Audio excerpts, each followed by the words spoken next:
ئێمە بۆ ئەم پرسە وەکو کۆمەڵی ئیسلامی کوردستان پێش ڕووداوەکان نەکەوتوین، پێش تاقیقات نەکەوتوین، لە دوێنێوە ئەو ڕێچکەمان گرتە بەر کە ئەم پرسە وەکو پرسێکی سیاسی تەماشا نەکەین، بۆ تەحقیقاتی دام و دەستگامنیەکانی بهێڵینەوە.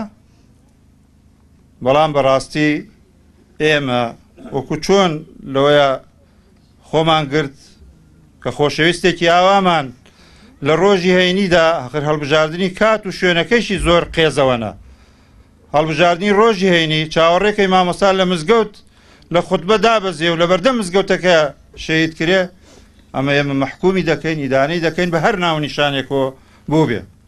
ئێمە کە ئەم پرسەمان لە دوێنێ وەکو پرسێکی سیاسی نەناساندووە، وا بە ئاسانیش قبوڵی ناکەین بە پرسێکی کۆمەڵایەتی بناسرێ و ئێمە پێش تەحقیقات ناکەوین و داوامان ئەوەیە کە دام و دەستگاکان بە تەحقیقاتی خۆیان هەڵسن و ئێمە دوێنێ لە خەت بووین لەگەڵیان، لە خەت بووین و سوپاسیانەکەین بە دەممان و هاتوون و پەرۆشیمان پیان و بینیوە. بەڵام ئەوش خەلەلێکی ئەمنیە لە ناوچەیەکی دوورەوە بێن لێرە زانایەکی ئەم شارە و تارخوێنێکی ئەم شارە بکوژرێ بە بەرچاو خەڵکەوە و دواتش قاتلەکە بۆی دەربچێ و بگاتە مەنزڵ و جێگای خۆی وەکو بیستومان ئاڵێن وایە لەوێش تەقەی خۆشیان کردووە ئەو کەس و کارەی. ئێمە وەکو کۆمەڵی ئیسلامی کوردستان ئەمەمان و تۆ دایمەن و یەک شت ما بێتەوە لە کوردستانی ئێمە جێ شانازی بێ ئەمنیەتە. ئەم ئەمنیەتە وێ ڕایەوەی ڕەخنەمانەیە، دوو دەستگای ئەمنیمانەیە، دوو دەستگای پۆلیسمانەیە، دوو دەستگای زانیاریمانەیە، دوو دەستگای پاراستمانە، بەڵام هەروتومانە مەمنونتانین کە ئەمنیەتان بۆ کوردستان دابین کردووە. جێ شانازیمانە لە دەرەی کوردستان لە ناو کوردستان ئەمنیەتە. بەڵام خەریکە کوردستانمان بەتابەت لەم ماوەیە کە دەبیستین قەتڵ و کوشتار زۆر بووە.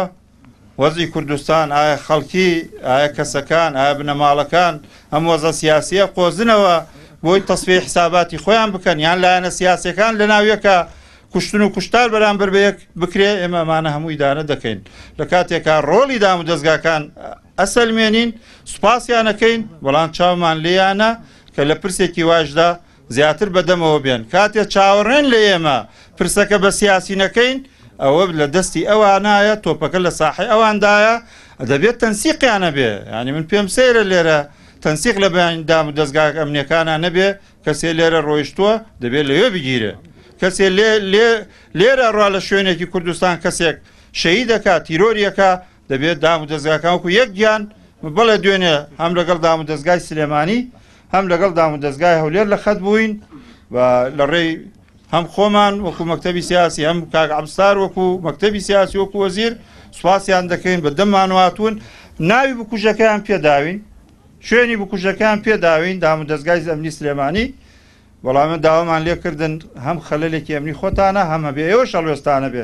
ئەوانیش بەڵێنیاندا کە داوا بکەن دەبێت ئەو بکوژە تەسلیمی دام و دەستگای ئێرە بکرێتەوە. ئێمە لەو ڕۆوە چاوەڕێی ئەوەیان لێ دەکەین، چونکە با ئێمە وەکو حزبە سیاسیەکان هەست بەوە نەکەین کادرۆندامانمان لە کوردستانە پارێزراونین.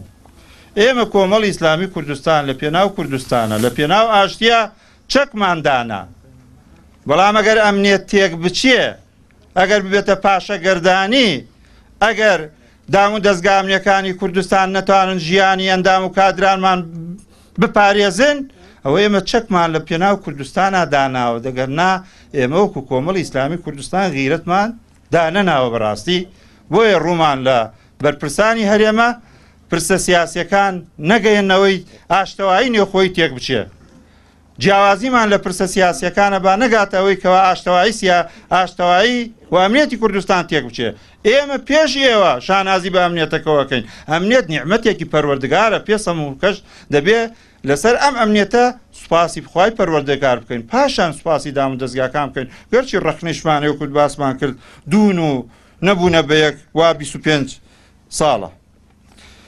ئێمە دووبارەی دەکەمە کۆمەڵی ئیسلامی کوردستان چاوەڕێی تەحقیقات و ئیجراعاتی دام و دەستگا پەیوەندیدارەکانەکەین، دادگاکانەکەین و ئەم پرسە ئەو کات کە کۆمەڵایەتی دەرچوو قسەمانە بێ، کە سیاسی دەرچوو قسەیەکی ترمانە بێ. لە کۆتاییدا پرسە و سەرخۆشمان دووبارە بۆ خزمانی مامۆستا مەلا ئەحمەد احتراممان بۆیان هەیە و ئێمە لێرە ڕای دەگەیەنین احترامان بۆ هەڵوێستی ئەوان بڕیاری ئەوان کە تەعزیەداننن ئێمە شۆک و کۆمەڵی ئیسلامی کوردستان تەعزیەدانانین احترامان بۆ ئەوان بەڵام بە ناوی کۆمەڵەوە ڕوومان لێیان چاوەڕێ دەکەین کە لەم بابەتەیە لەم پرسی کوشتنی مامۆستا و شەیدکردنی مامۆستادا حکمت بە خەرج بدەن بارودۆخی کوردستان لەبەر چاو بگرن وەکو ئەو خزمانە ڕاوێژی خۆیان دەکەن چی دەکەن بەڵام دەبێ